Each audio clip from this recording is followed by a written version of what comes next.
Hey Carnies, and welcome back to the Daily Carnage. I'm Shannon, I'm a digital marketing strategist at Carney, and I'm your host. And today, as promised, our long-awaited episode on transgressive out-of-home advertising. That is, out-of-home advertising that is so disruptive that it changes or challenges the ways in which we move through space and time, just by nature of its existing in the real world with us, in a time where our reality is really rapidly becoming more and more digital and less physical. I'm so excited to get into this today. We have a lot to cover, so grab your tiny baby ginger ale and let's get started. So before we talk about out of home today, I think it's important to throw it all the way back to yesterday. That is ancient yesterday. You know, long before there were billboards, people have been using out-of-home advertising to promote civic and commercial announcements. So in ancient Egypt, merchants would carve public messages into stone obelisks to share laws and treaties. And ancient Rome is another example.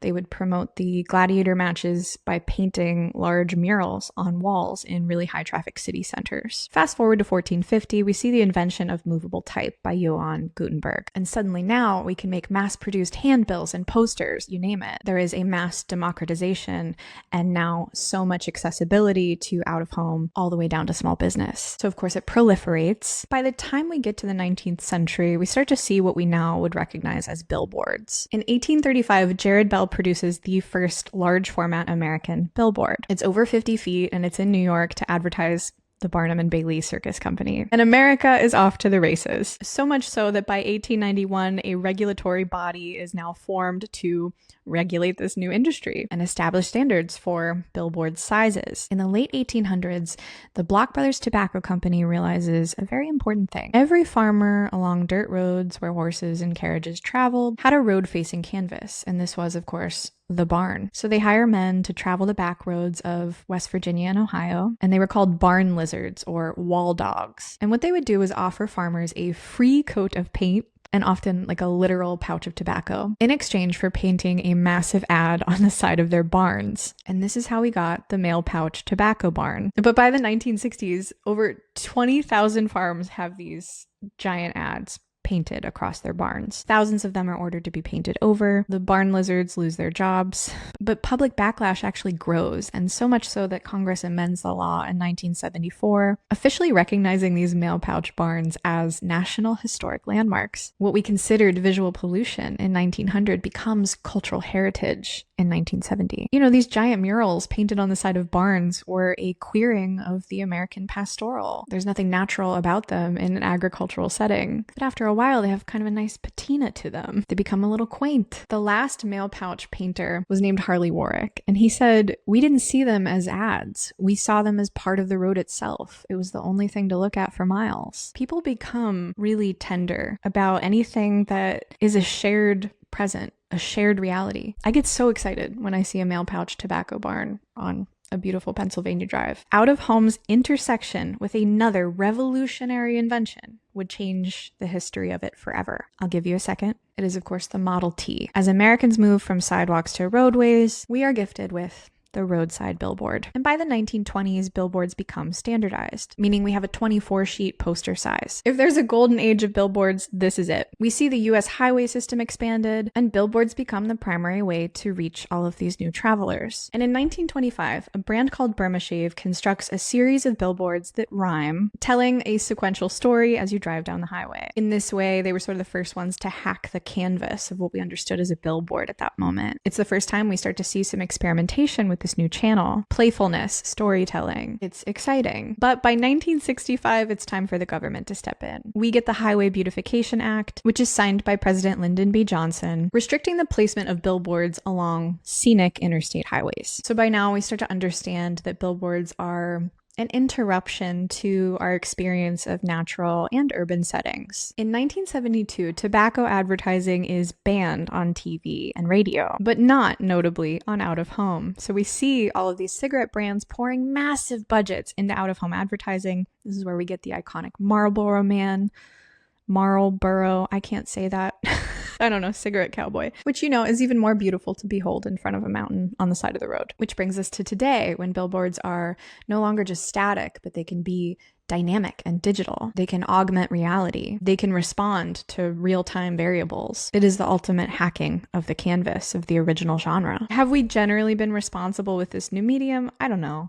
Go to Times Square. You be the judge. But today I really want to talk about those brands who have understood out-of-home and digital out-of-home as an opportunity for social commentary, for public art, not just for brand awareness. If you've lived in a city or you've visited a city, you know that the way most of us move through cities is really atomic. But we're part of this living, breathing, really alive thing. But these days you look around and everyone on the subway is on their phone. People are navigating the streets using GPS. They have their headphones in. They're like FaceTiming someone who's not there. As more of our lives become exported into these digital realms, we become less embodied and less present in public spaces. It takes a lot to get someone to look up. And the reason that's a problem is because the data shows that we're also simultaneously feeling so disconnected from community. How does this relate to out of home? I promise I'm getting there. The question is, whose job is it to talk about this stuff? And the answer is artists, of course. And the artists, believe me, are hard at work, but they are increasingly underfunded. But you know who does have money?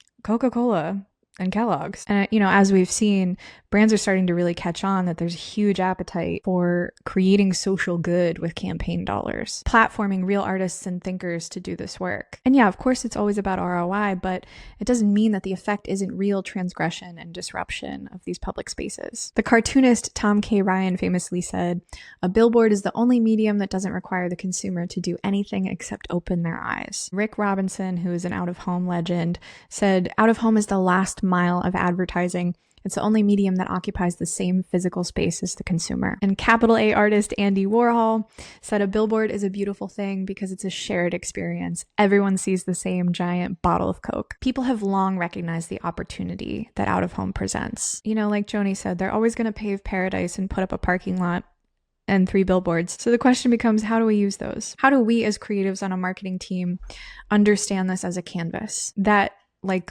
all of the channels we work with, has a real effect on the public? How do we use the negative space around the billboard? How do we get people to look up from their phones and give them an experience that suggests maybe they should do that more often? This is not the project of every brand, nor should it be, but let's get into those brands who did it well. So in 2024, you may remember that there was an IT glitch that crashed the internet for airlines, banks, and a lot of people got the blue screen of death. So Decathlon worked with Rethink to essentially hijack all of the chaos. They launched billboards that mimicked the look and feel of the blue screen of death, but instead it was a smiling emoticon and the message was outage ? Get outside, enjoy up to 50% off on our outdoor goods, etc. I happened to be at the airport on the morning of the blue screen of death crisis, and all of the display screens in the entire airport were blue, and everyone was standing around like taking pictures of them. It was one of those moments that are, kind of scary, especially in the setting of an airport, but also it's just fun to have a shared experience with a public. Blue screen of death was a shared experience with everyone, everywhere. And Decathlon acted quick, understood that moment, and just participated in a really benign way. And also kudos for using a physical medium to mock a widespread digital collapse. This is just a subway poster. It's not going to fail you. It's not going to crash. We were all a little bit liberated into the physical realm that day. I covered this for our Cannes Lions episode. So Ogilvy and JC Decaux took a 100-year-old woman out of relative obscurity and plastered her photos across Madrid. Just screenshots of her Instagram without any context or explanation or product even. And this was all really just a social experiment to prove the value of out-of-home advertising, because they expected that the following would happen. People became obsessed with Marina, the old woman. And the only measurable reason for that is because she occupied space in the public view. She generated curiosity, and she's a cutie pie. It's pretty radical to have a random woman completely bypass the digital gatekeepers of influencer culture. And I think it betrays our sweeter sensibilities. I think, fundamentally, people love people. People are curious about other people. Maybe you're not curious about the person beside you on the subway this morning, but if you privileged that same person with the medium of a subway poster, that elevates them. There's imported value there. And it kind of calls into question how we allocate our attention. Next up, in 2021, BBC was looking to promote their nature series, A Perfect Planet. So in central Manchester, they erected a billboard of a monkey in its natural habitat, and then they set the billboard on fire. Not really, they used an environmentally friendly vapor. The effect was that the billboard burst into flames with the message, a perfect planet, but for how long? Of course, we're talking about natural habitats being destroyed and requiring human intervention. But I think from a conceptual standpoint, we're also talking about the limitations of the canvas here. Setting it on fire and having it burn ablaze and char away in a city center is an indictment on what's now missing from this place. In 2015, Publicis London created billboards for a homeless charity on the different angles of a wall so that the message changed depending on where the viewer stood. One side read as a narrative that is the common assumption about what it would be like to take someone without a house into your own home and provide for them. Maybe you would struggle to sleep because it's risky. You would feel vulnerable. Maybe they have a drug problem. It doesn't seem safe. They could be violent. But on the other side, the other halves of these sentences really implicated the viewer. Reading, now you'd struggle to sleep at night if you just stood by while this person suffered. The real risks are those that this person faces on the street. They're not safe, but you can do something. This is out of home as poetry. It disrupts our expectations of the poster, the billboard, the flyer. We think we understand what's going on here, and all of a sudden we're implicated in a social harm, and we're standing in the environment that we're talking about, right? In the city. This is a piece that really challenges quite literally how we move through space and time. We have to change our perspective to understand the message, literally and figuratively. It's brilliant. In 2011, Tropicana works with DBB France. DBB France uses 2,500 oranges to create a low voltage circuit that powers an entire billboard neon sign. The message is natural energy. We've only had these digital billboards and LED screens in some form for a couple decades at this point, but now here we've turned the product into the power source for one of these screens. It's a circuit. It's producing its own energy. I don't know if it's a net zero kind of thing in this situation, but it's still pretty cool. In 2009, TBWA and Hunt Lascaris pasted real worthless Zimbabean banknotes all over a billboard with the message that this money is now wallpaper due to hyperinflation. And it's a political indictment, of course, quite literally pinning the physical manifestation of a failed economy up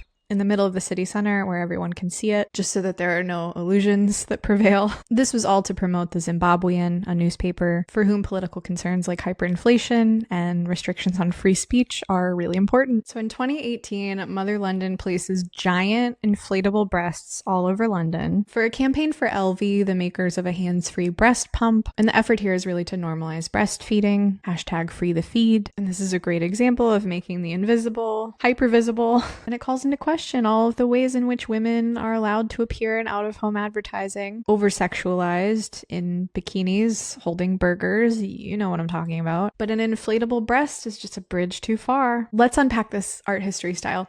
The skyline is traditionally masculine, hard edges, long lines, severe, brutalist in many places. And then you have a big, round, inflatable breast, just disrupting the skyline. It's a soft, natural, biological shape. That is transgressive out of home. Oh, we love to see it. There's a group in the UK called Led by Donkeys who identifies past tweets or video clips of politicians making promises that they would later break. And Led by Donkeys rents these 48-sheet billboards in the home districts of those very politicians. And they essentially just put the receipts up. We know politicians are usually just kind of waiting out the news cycle, but the city is owned by the people. And the people, they remember your tweets. Led by Donkey says, "We are taking the digital record and making it a physical reality. You can delete a tweet, but you can't delete a 40-foot billboard on your high street." Giving a digital artifact like a tweet the weight of permanence in a public space is really artful. And using a medium like the billboard, which is in essence kind of reserved for spin, right, against politicians, is the most transgressive out of home. This reminds me in 2020 when filmmaker Eugene Jarecki bought out a billboard in Times Square to track the number of estimated quote-unquote preventable deaths during COVID. And he called it the Trump death clock. And all around this death clock, you have ads cycling through 15-second intervals. But this is just like a macabre blob ledger of time. Again, forcing a shared reality, but this time it's not a happy one. Politics aside, buying out some of that commercial time that is reserved for Times Square and making it a place of national mourning is a radical move. Jarecki said that, quote, "This is about the cost of a minute. We are using the most expensive advertising real estate in the world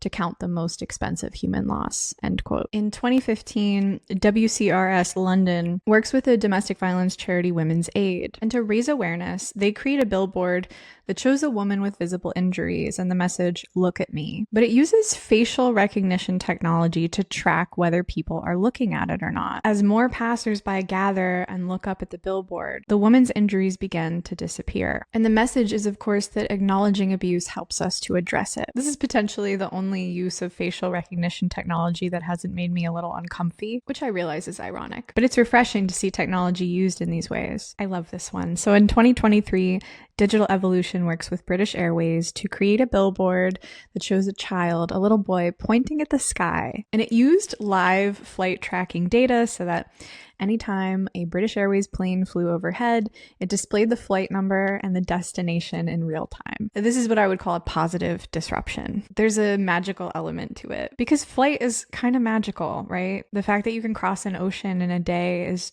just always going to blow my mind. And every time I see a plane, I wonder where they're headed because I'm normal, relatively normal. Why are we looking at our phones when there are people in the sky?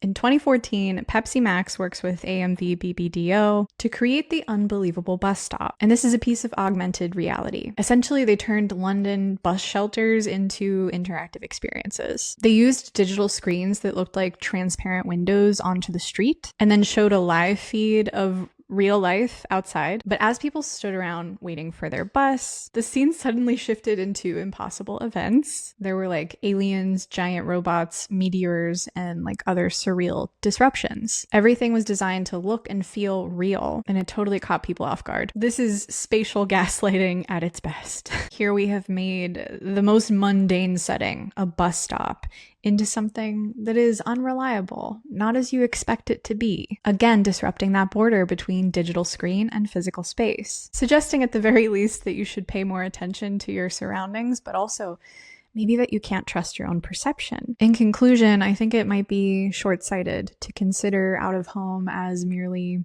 visual pollution. Yes, it clutters our shared spaces, and yes, it does flatten the uniqueness of place. And yes, it is grossly misused, like very often. But it is one of these last remaining channels where ideas, art, and activism can kind of intersect and live in the same world as us. It's a shared present, which feels good in a fragmented digital world. And I think, as we've established, it's a really good Trojan horse for social good. Almost every ad that we see now, or write now, is hyper-personalized and hyper-targeted. And so there is something darling about standing below a billboard with a bunch of passersby and looking up and knowing that this isn't just for me, it's for all of us. And also, like, what the hell is going on? It's quaint. It's a mail pouch tobacco barn. It's not natural. It's not particularly beautiful, but it has a nice patina. All I'm suggesting here is that out of home is an underestimated canvas. It is an opportunity to be transgressive in a way that doesn't only shift the perception of the brand you're working for, but in a way that like also changes how people move through space and time. It's powerful. It can equate to social and policy change. I think simply that we're in a moment where physical spaces and our relationship to them are being redefined. People are very exhausted with living digitally. Seriously, if I see another startup selling a $600 flip phone, it's over. I guess the thesis is out of home isn't dead. It's undead. Something like that. And that wraps it up today for the Daily Carnage Show. Thank you so much for joining me. As always, I'd love it if you liked and subscribed and followed us across our socials. We are also now on Reddit if you partake. You can find us at the subreddit The Daily Carnage. Have a good one, Carnies, and I'll see you in the inbox.